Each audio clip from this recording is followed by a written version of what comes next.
जब कोई जीवन में बिल्कुल भजन नहीं करता, केवल संसार को सत्य मानकर परिवार के स्नेह में बंधकर भोग सामग्री एकत्रित करना, धनादि का संग्रह करना, परिवार को खूब भोग सामग्री दे करके सुख का अनुभव करना और पारिवारिक सेवा में ही मगन रहना, ये गति बिगड़ गए। क्योंकि हमारा जन्म ऐसे परिवार का अनंत जन्मों से हम पोषण करते चले आ रहे हैं, पर हमें कुछ लाभ नहीं मिला। हमारी गति बिगड़ जाएगी। हम केवल इतने के लिए ही नहीं आए हैं, ये तो हमारे जीने का व्यवहार है, लेकिन जीने का लक्ष्य क्या है कि अब हमारा नया जन्म ना हो। जो केवल परिवार में आसक्त हो जाता है वो ये भूल जाता है धर्म क्या है, भगवान क्या है, भगवत मार्ग क्या है, हमारी मृत्यु होगी तो हमें परिणाम क्या मिलेगा, हमारे साथ कौन जाएगा, हमें क्या गति मिले, ये सब बातें भूल जाती है। वो केवल वर्तमान में प्रगट में परिवार के स्नेह में बंद कर कैसे विधान आना चाहिए, पापाचरण, अधर्म, हिंसा, चोरी, व्यभिचार कैसे भी आए, ऐसे लोगों की दुर्गति होती है। इनके लिए ना तो उत्तरायण है ना दक्षिणायन है, ये सीधे नारकी गतियों को प्राप्त होते हैं। जिन्होंने चाहे वो गृहस्थ हो या विरक्त, शास्त्र के अनुसार धर्म में चलते हुए साधना की है, उनका जब शरीर पूरा होता है तो उत्तरायण के अधिकारी देवता उन्हें ब्रह्मलोक तक पहुंचाते हैं, और जब तक ब्रह्मा की आयु रहती है ब्रह्मलोक में सुख भोगते हैं, फिर ब्रह्मा के साथ ही भगवान में लीन हो जाते हैं। दक्षिणायन में जिनका शरीर पूरा होता है, सकाम भाव से साधना की है, वो धूम मार्ग में जाते हैं। इनके अधिकारी देवता चंद्रलोक तक पहुंचाते हैं, वहां चंद्रलोक में दिव्य सुखों का भोग करके पुनः मृत्यु लोक में आते हैं। वेदांतदर्शी महात्मा जन अद्वैत ब्रह्म का साक्षात्कार करके मोक्ष को प्राप्त करते हैं।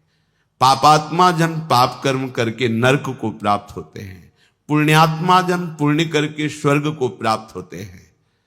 पर इन सब से एक विलक्षण मार्ग है, श्री भगवान स्वयं वर्णन कर रहे हैं।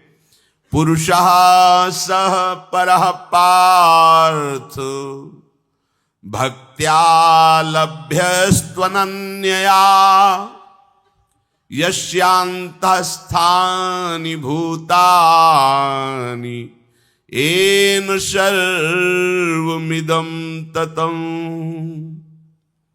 हे पृथानंदन अर्जुन, वह परम पुरुष परमात्मा सारे जगत को व्याप्त करके विराजमान है। व्याप्त, जैसे बर्फ में केवल नाम बर्फ है, जल ही जल व्याप्त है, इसे व्याप्त कहते हैं।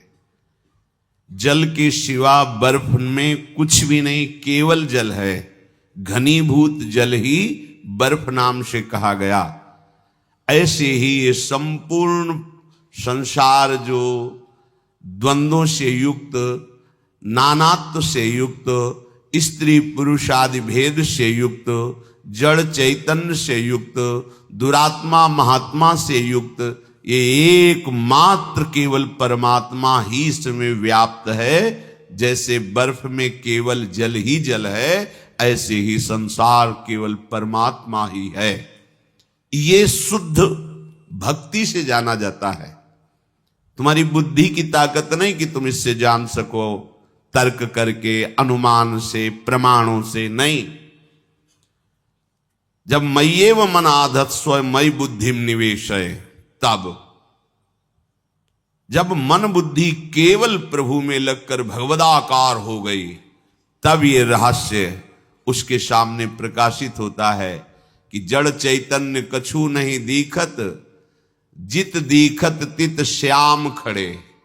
आहा, जिधर दृष्टि जाती है चितचोर मनमोहन ललित त्रिभंगी श्री कृष्णचंद्र जू, जिनकी मुस्कान में करोड़ करोड़ काम मूर्छित हो जाए, उन प्रभु का वो हर जगह दर्शन पाता है। जैसे गोपीजन कह रहे हैं, जित देखूं तित श्याममयी है। सखी मैं तुमसे क्या बताऊं, पता नहीं मेरी पुत्री को क्या हो गया है। अब न कोई स्त्री दिखाई देता है, न पुरुष दिखाई देता है, न जड़ दिखाई देता है, न चैतन्य, केवल केवल मेरे प्रीतम श्याम सुंदर दिखाई देते हैं। जिधर भी देखती हूं वो श्याम मुस्कुराता दिखाई देता है। और ब्रह्म ज्ञानी जन जब चरम अवस्था के ज्ञान को प्राप्त होते हैं तो उनको भी यही दर्शन होता है। सर्वम खलमिदम ब्रह्म नेह नानास्ति किंचन, केवल ब्रह्म ही ब्रह्म है, दूसरा नहीं। मीरा जी की दृष्टि में जब प्रभु का प्रेम प्रकाशित हुआ तो प्रेम के नेत्रों से देख रही, मेरे तो गिरधर गोपाल दूसरो न कोई, दूसरा है ही नहीं कोई, केवल गिरधर गोपाल ही है। जित देखूं तित श्याममयी। हे प्रथानंदन अर्जुन, वह पुरुष जो परमात्मा है वो सारे जगत को व्याप्त करके विराजमान है। कैसे समझ में आएगा, कैसे उसकी प्राप्ति होगी? तो कह रहे पार्थ भक्त्या लभस्त्वनन्यया, ये लाभ अनन्य भक्ति के द्वारा प्राप्त हो सकता है, और कोई साधन नहीं है। प्रभु के प्रेम का रसास्वादन अनन्य भक्ति से, और प्रेमी ही संपूर्णतया प्रभु को जानता है। ज्ञानी एक पक्ष को जानता है, निर्गुण निराकार निर्विकार आत्मस्वरूप भगवान को। लेकिन प्रभु की प्रेममयी लीला में वो प्रवेश नहीं पाता, क्योंकि वो मोक्ष की लालसा से युक्त है। वो ऐसा ज्ञान प्राप्त करके मुक्त हो जाता है। पर प्रेमी प्रभु के निर्विकार तत्व को भी जानता है और भगवत प्रेम की लीला रहस्य को भी जानता है। इसलिए सम्यक रूप से जो जानकारी प्रभु की है वो केवल प्रेमी जनों को ही है। जो बड़े बड़े ज्ञानी महात्मा हुए हैं, तत्वबोध प्राप्त करके मुक्त हो गए। मुक्त होने का मतलब तरंग समुद्र में लीन हो गई, अस्तित्व ही खत्म हो गया। पर प्रेमी जनों का ऐसा नहीं। वो इस तत्वबोध को जानते हुए भी, जैसे गोपीजन जानती हैं कि हमारे प्रीतम श्री कृष्ण क्या है, वो कह रहे नखलु गोपिका नंदनो भवान नखिल देहिना मंतरात्मद्रिक। मैं जानती हूं कि केवल यशोदा मैया के लाडले नंद नंदन ही नहीं है, ये चराचर जगत की आत्मा है। ये ज्ञान तत्वबोध, ये तत्वबोध है।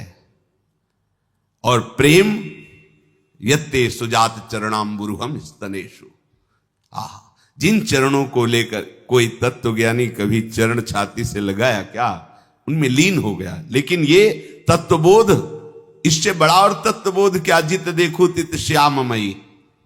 इसके बाद प्रभु के साथ हो अद्भुत अद्भुत लीला में महासुख का अनुभव करती हैं तत्वबोध होने पर भी। ये केवल अनन्य भक्ति से होता है। प्रभु की अनन्य भक्ति में हमारा प्रवेश तभी होगा जब जो आसक्ति हमारी संसार में है, शरीरधारियों में है, वो प्रभु के प्रेमी भक्तों में हो जाए। आज तक कभी भी कहीं भी किसी को भी अगर अनन्य भक्ति की प्राप्ति हुई है तो भगवत प्रेमी महात्माओं के संग से हुई है। भगवान कपिल देव जी से माता देहूति जी ने जब प्रश्न किया तो भगवान, पीछे चर्चा चल रही थी, भगवान ने बताया कि ऐसे ऐसे हमारे जो भगवत प्रेमी महात्मा जन हैं उनका तुम संग करो तो तुम्हारे हृदय में मेरी अनन्य भक्ति का जागरण हो जाएगा।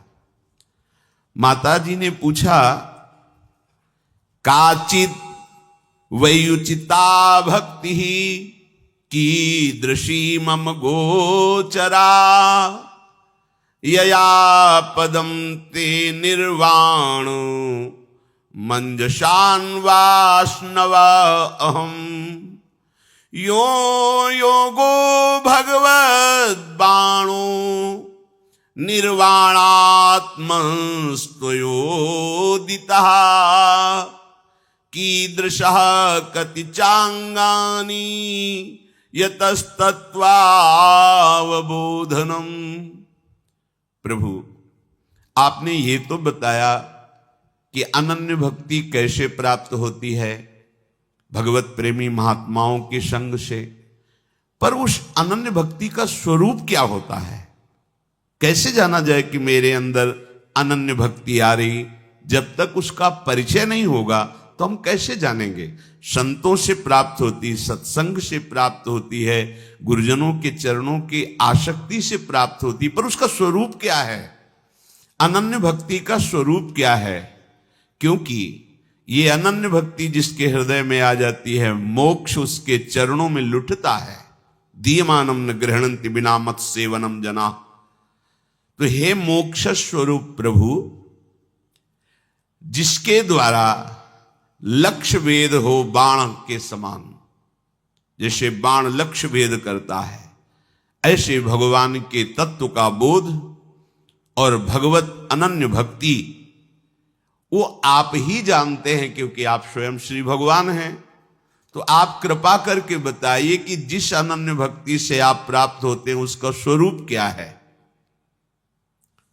श्री भगवान कृपा करके बोले, देवानां गुणलिंगानां मानुश्रविक कर्मणां शत्रु एवैक मनसो वृत्ति स्वभाविकी तुया अनिमित्ता भागवती भक्ति सिद्धेर्गरीयसी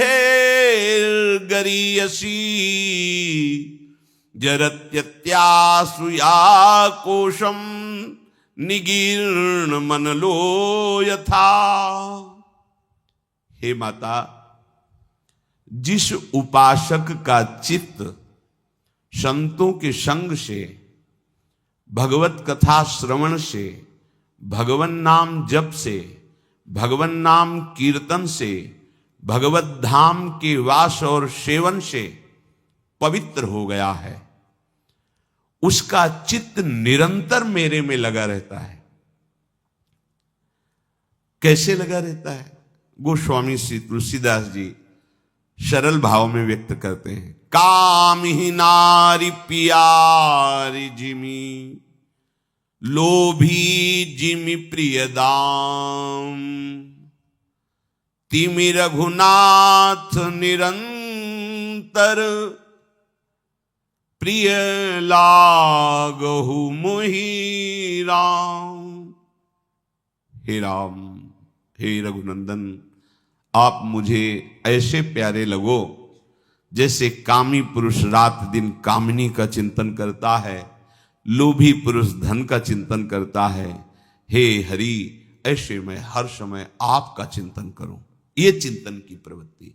जैसे कामी पुरुष को पद्मासन लगा के ध्यान नहीं रखना पड़ता, एकाग्रता नहीं करनी पड़ती, स्वाभाविक चित्त की वृत्ति कामना से प्रेरित होकर कामिनी की तरफ हर समय बनी रहती है।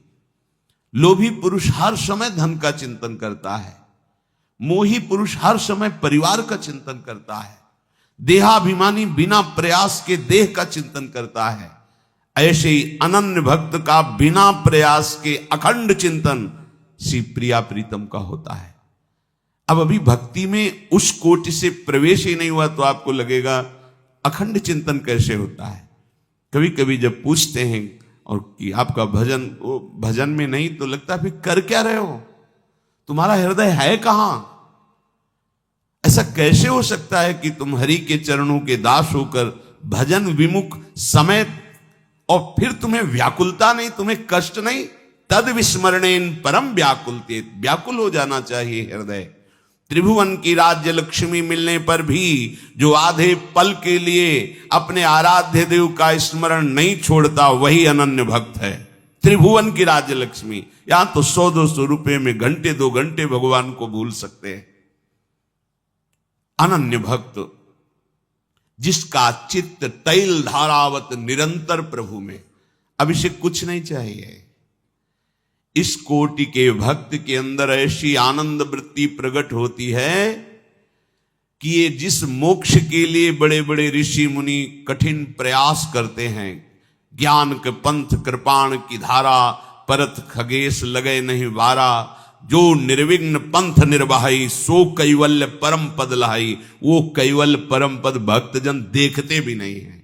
ऐसा अनंतानंद प्रेमानंद हृदय में प्रकट होता है कि मोक्ष सुख भी उनको बहुत लघु लगने लगता है। पर किनका? जिनका चित्त निरंतर प्रभु के चिंतन में लगा हुआ है। हम सबका प्रयास एक ही है कि निरंतर अंतर रहित प्रियाजू का चिंतन हो। इसीलिए कहते हैं सब सिद्धांतों का सार राधा राधा राधा। ये पराविद्या है। ये आपको किसी पुराण में, किसी प्रवचन में, किसी पंथ में नहीं मिलेगी। ये वृंदावन के नवनिवृत्त निकुंज में महान एकांतिक रस वर्षा करने वाला राधा नाम है। ये तो महारानी जी की कृपा है, अद्भुत कृपा है जो आपके कानों में राधा नाम सुनने को। ये राधा तत्व अगोचर है, अगोचर, न वेदों की दृष्टि में है, न वेद के अनुसार चलने वाले ब्रह्म ऋषियों की दृष्टि में है। प्यारोढ़ुम क्षमते न यच्छु सुखादि नाम तु ध्यानगम। ये राधा नाम वो अमृत है जो श्री कृष्ण कृपा पात्रों को ही केवल पीने को मिलता है। जब तक श्री कृष्ण कृपा नहीं, तब तक राधा चरणों का आश्रय और राधा नाम आपको सुनने को नहीं मिल सकता। अगर श्रवणेन्द्रिय में राधा नाम पढ़ रहा है, जिह्वा राधा राधा बोल रही है, तो आपके पास परम धन ऐसा एकत्रित हो रहा है जो लोक परलोक सब जगह मंगल करेगा। पर ऐसी आसक्ति हो जाए कि नाम छूटे ना, सोवत हु रसना रटे राधा कृष्ण सुनाम। करवट बदली चेतना जगी तो सुनाई दे रहा है नाम चल रहा है।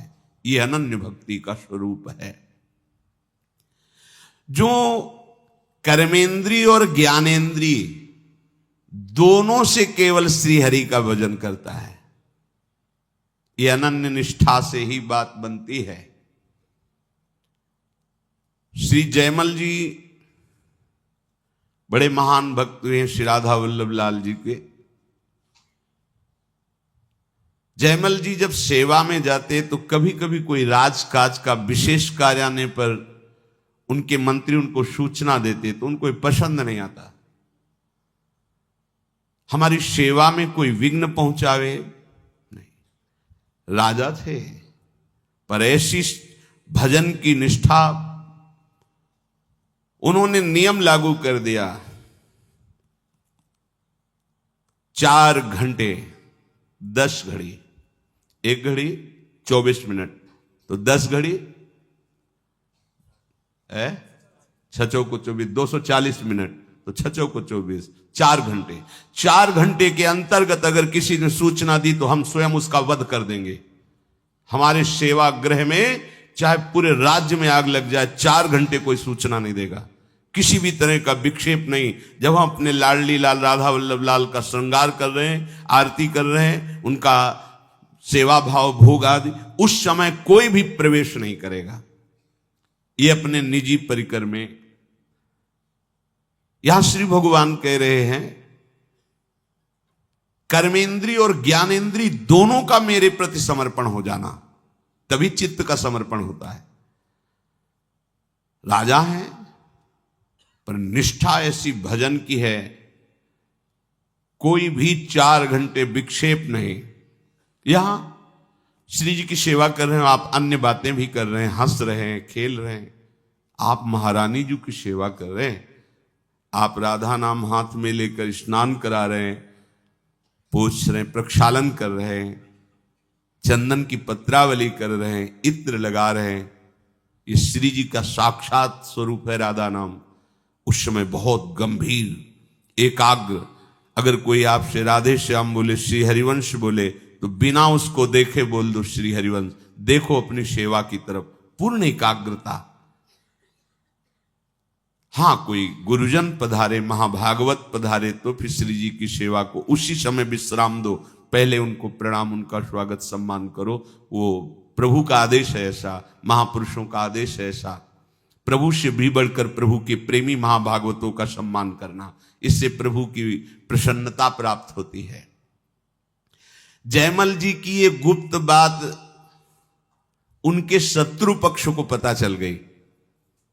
ये बड़े वीर भी थे कि 4 घंटे इनको कोई सूचना नहीं दे, 4 घंटे में तो पूरे राजमहल सहित पूरे राज्य शासन को अपने अधिकार में ले लेंगे। विपक्षी राजाओं ने ऐसा निश्चय कर लिया। ठीक जिस समय वो प्रवेश हुए अपने श्री जी की सेवा के लिए, उसी समय आक्रमण कर दिया। वो पहले से ऐसा व्यवहार निश्चित किए हुए थे।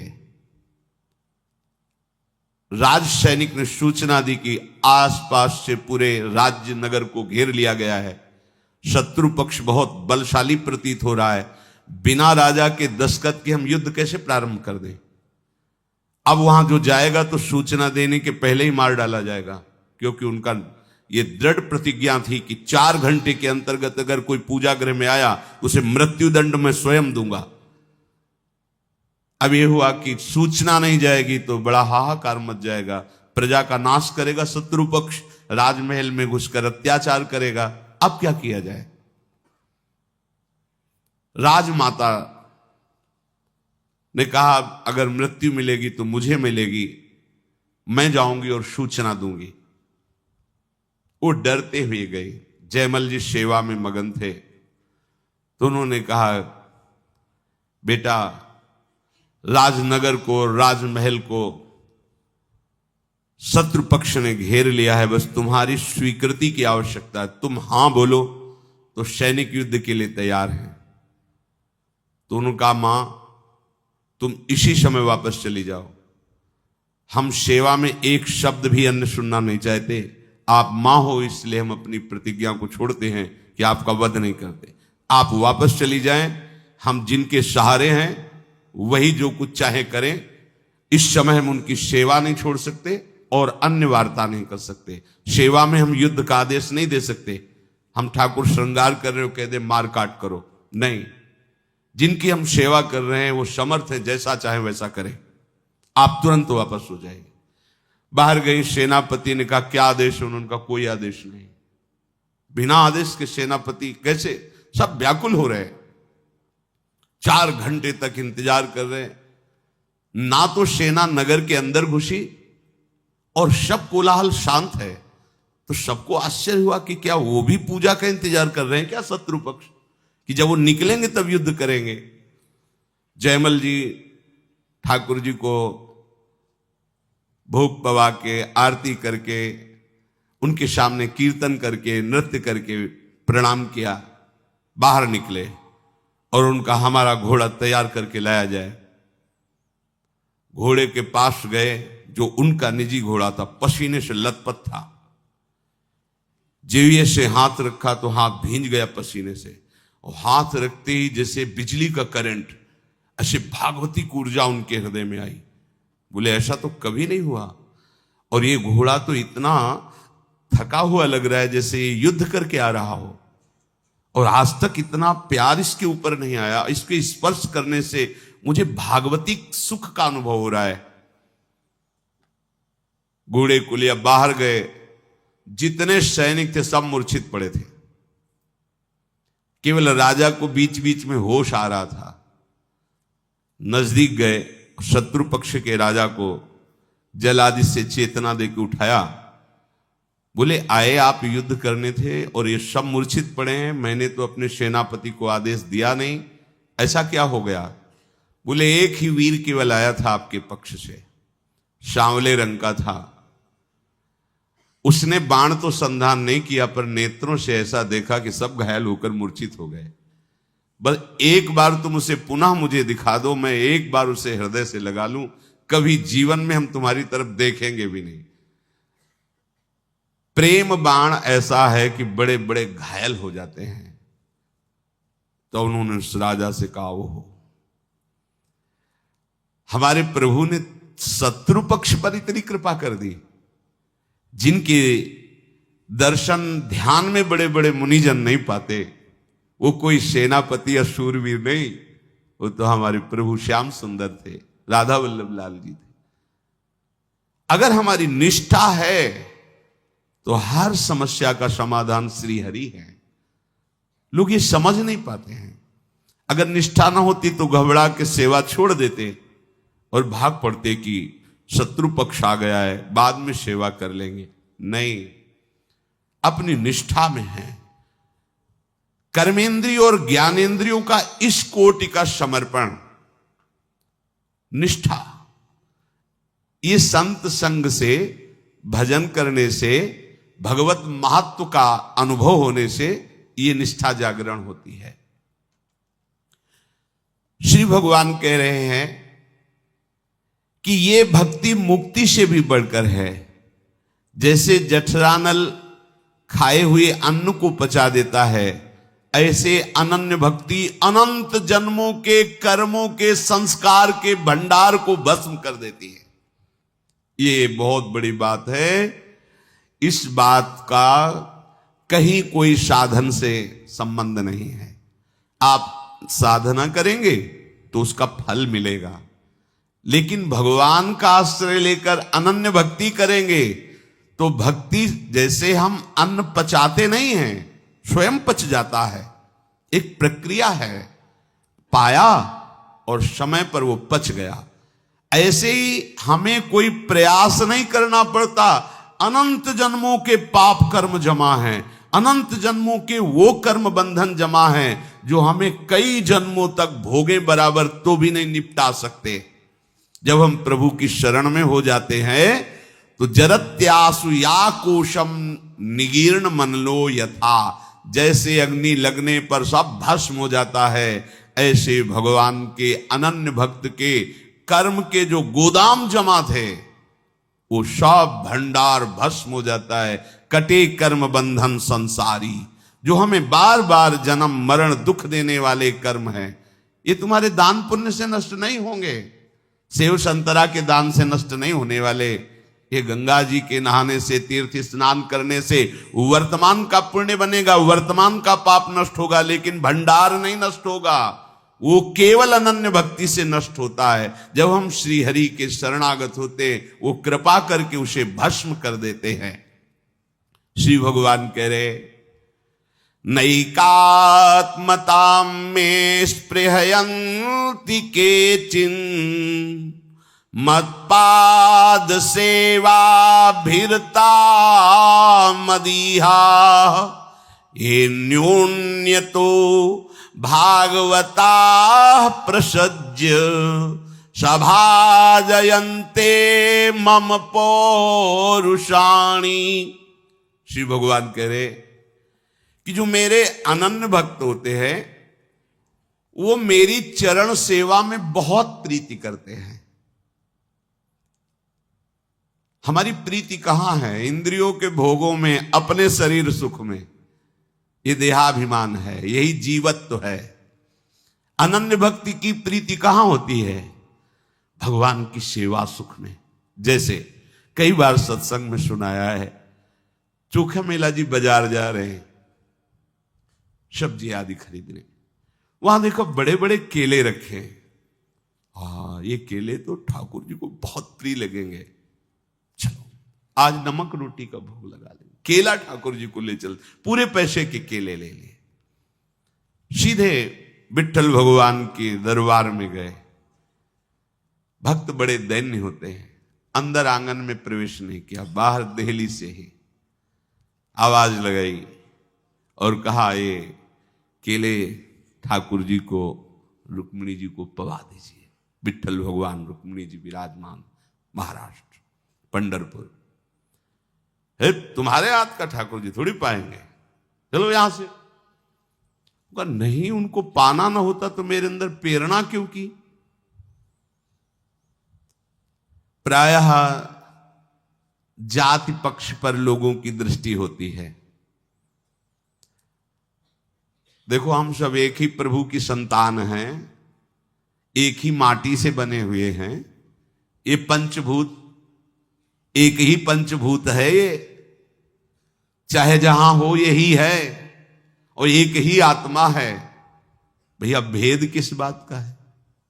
विचार करो।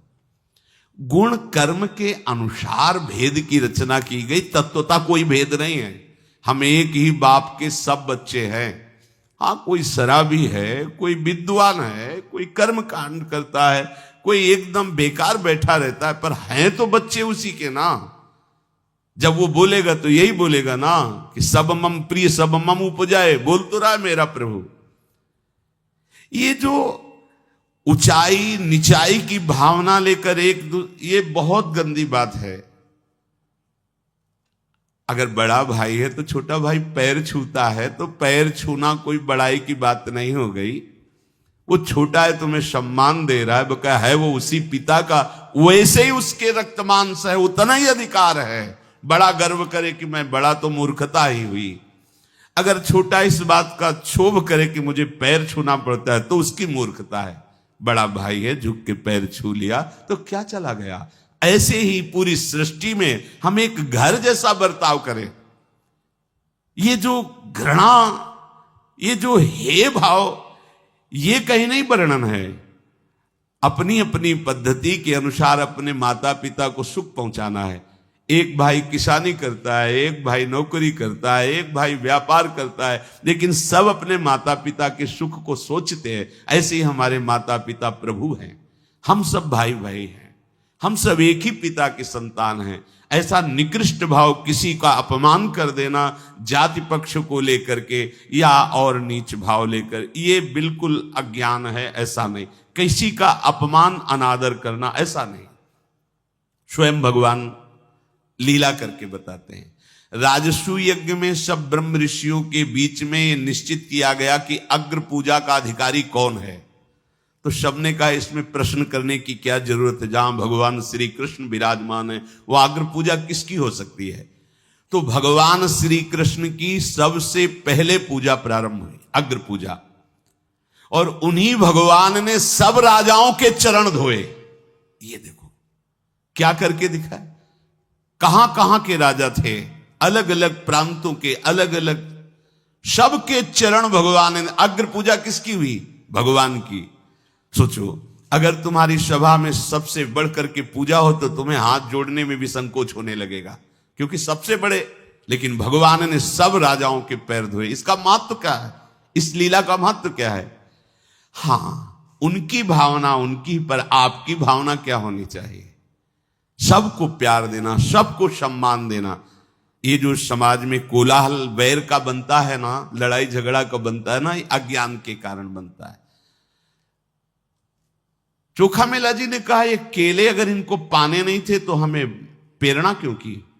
इन्होंने तो हृदय में कहा कि ये केले मेरे को लाओ। अरे चल, बात बना रहा है, बड़ा भगत बनता है, हटाओ इसको। बाहर कर दिया। गए, दरवाजा बंद करके घर का रोने लगे। प्रभु मुझे पक्का विश्वास है आपने ही मेरे अंदर ये चाह पैदा की थी कि ये केले मेरे को लाओ, नहीं तो हम तो लेने कुछ और गए थे। आपने क्यों चाह की? अगर आपको ऐसा करना था तो चाह क्यों की? रो रहे। ठीक है, आज से हम भोजन नहीं पाएंगे, हम इस शरीर को त्याग देंगे, क्योंकि ये आपकी सेवा की योग्य नहीं है ना। वो कह रहे हैं ना कि तुम जाति पक्ष को लेकर तो इस शरीर को त्याग देते, फिर मुझे वो शरीर देना जिससे मैं आपकी सेवा कर लूं। जे भी ठाकुर जी को शयन कराया गया, इधर ठाकुर जी आके दरवाजा खटखटा रहे।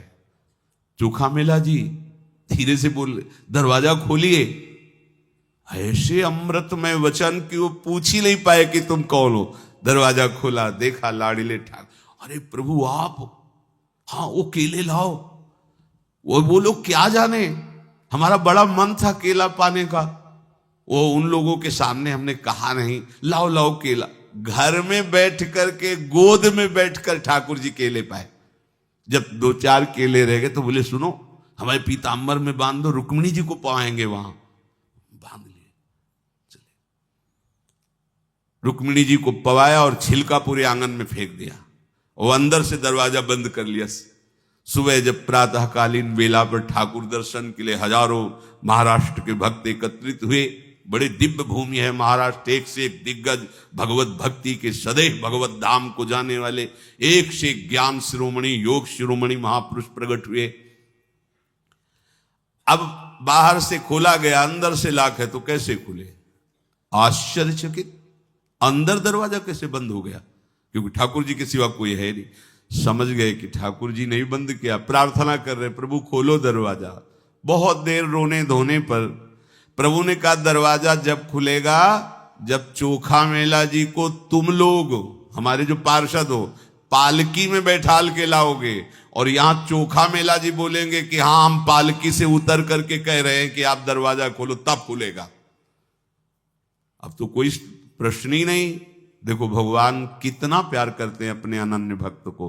कभी ऐसी कोई भूल ना हो जाए कि जाति पक्ष को लेकर कर्म पक्ष को लेकर भक्त की अवहेलना कर दो। ऐसा करना महापाप है। इसमें फिर ठाकुर जी क्षमा नहीं करते। ध्यान रखना कि अरे ये तो अमुक जाति का साधु है, वैष्णव है, अरे ऐसा बोला तो तुम्हारे सारे शुभ कर्म नष्ट हो जाएंगे। साधु अवज्ञा तुरंत भवानी कर कल्याण अखिल के हानि। ये तो भगवत पार्षद हैं इसलिए कृपा करके उपाय बता दिया, नहीं तो राम रोष पावक सो जरई। ऐसा खिलवाड़ नहीं है भगवान की भक्ति। जो अपराध भक्त कर करई राम रोष पावक सो जरई। चोखा मेला जी के पास गए पालकी लेकर के। कौन? जिन्होंने धक्के लगवा के बाहर किए थे। चोखा मेला जी पालकी। अरे बोले हम तो नीच अधम आपके। बोले अब ये सब बंद करो, पालकी में बैठो। नहीं, हजारों लोग खड़े, ठाकुर जी अंदर से दरवाजा बंद किए, खोल ही नहीं रहे। नहीं नहीं हम पालकी में क्या, हम तो दंडवती करते हुए आएंगे। प्रभु के चरणों के दर्शन तो सिर भर जाऊं उचित मोरा सबते सेवक धर्म का। उचित तो यह है कि मैं सर के बल जाऊं, मेरे प्रभु का आदेश है। वो मानेंगे नहीं। चारों पार्षद जो छूने से इतराते थे वो पकड़ करके पालकी में बैठा ले और जय विठ्ठल भगवान केशव विठ्ठल विठ्ठल। उतर के बोले हाँ प्रभु खोल दो, हम आ गए हैं। दरवाजा खुल गया। सामने देखा सब छिलके पड़े हैं। पूछा कि प्रभु छिलके? बोले हाँ बहुत स्वादिष्ट थे, घर में जाके हम पाए आए और रुक्मिणी जी के यहाँ ले आए थे, वो पाए हैं, फिर फेंक दो छिलके, पोछा लगाओ। ये अनन्य भक्त भगवान को अतिशय प्यारा है क्योंकि उसको भगवान की प्रीति का स्मरण रहता है। जो चीज देखेगा, जो वस्तु देखेगा, उसको ये प्रभु। जैसे श्री कृष्णदास जी, यद्यपि आचार्य चरण में और उनके बीच में थोड़ा सा मनमुटाव भी हो गया था, तो एक दिन टहले देखा कि दुकान में गरम गरम जलेबी बने। ये जलेबी अगर श्रीनाथ जी को तो बहुत प्यारी लगेगी। आंख मूंद ली, जलेबी गरम गरम जलेबी थाल में श्रीनाथ जी को मानसिक भोग। उधर जब श्री विठ्ठलनाथ जी ने पट खोले तो देखे श्रीनाथ जी गरम गरम जलेबी पा रहे हैं। कहा जय जय, अपने यहां बाजार का तो भोग लगता नहीं, तो जलेबी का भोग। वो कृष्णदास है ना वो मुदा, तो उन्होंने कहा कि कृष्णदास का तो हमने त्याग कर दिया है। तो उनका देखो तुम आचार्य हो, तुम गुरु हो, तुम त्याग कर सकते हो, मेरा स्वभाव नहीं। एक बार जिसे मैंने स्वीकार कर लिया उसे मैं कभी त्यागता नहीं हूं। आप गुरु हो, दंड के लिए त्याग सकते हो, आप आचार्य हो, आप त्याग सकते हो, स्वीकार कर सकते हो, ये हो सकता है, पर मेरे स्वभाव में नहीं। एक बार जिसे पकड़ लिया उसे कभी छोड़ता नहीं। कृष्णदास भोग लगा रहे मानसिक जलेबी, वो लगा। भावना हमारी एक एक वृत्ति प्रभु से जुड़ी होनी चाहिए।